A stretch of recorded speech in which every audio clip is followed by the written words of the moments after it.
இன்னைக்கு கடைசி காலத்தை குறித்து எத்தனை திருச்சபைகளில் இன்னைக்கு பேசப்படுகிறது, எத்தனை திருச்சபைகள் இன்னைக்கு சத்தியத்தின்படி போதிக்கப்படுகிறது.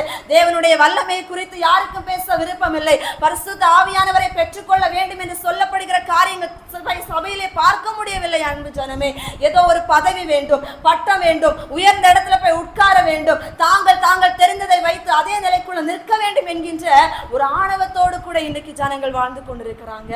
அநேகருக்கு சத்தியம் தெரிந்தும் கூட தங்களுக்குள் இருக்கின்ற பிணைப்பை விட்டு வெளியே வர மாட்டேன் என்கின்ற பிடிவாதத்தோடு கூட நிற்கிறவர்கள் அநேகம் இருக்கிறாங்க. அன்பு ஜனமே, யாருக்கும் இன்னைக்கு ஆசை இல்லை பரலோகத்துக்கு போக வேண்டும் என்று. எதற்காக இன்னைக்கு சபைகள் நடுவில் இயேசுவை குறித்து போதிக்கப்படுகிறது?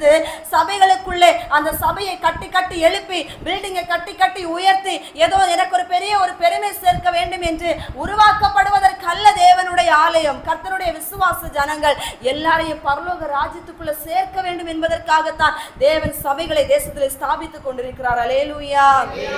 ஆனா அந்த எண்ணங்கள் இன்னைக்கு விசுவாசிகள் மத்தியிலும் பார்க்க முடியவில்லை, ஊழியர்கள் மத்தியிலும் பார்க்க முடியவில்லை. ஏதோ எல்லாம் இன்னைக்கு ஒரு பிசினஸ் கூட மாதிரி ஒரு பக்கம் சென்று கொண்டிருக்காங்க, இனி ஒரு பக்கம் நாங்க செய்கிறது மட்டும்தான் சரி என்று வைராக்கியத்தோடு மற்றவர்களை பாவி என்று விமர்சனம் செய்து கொண்டிருக்காங்க.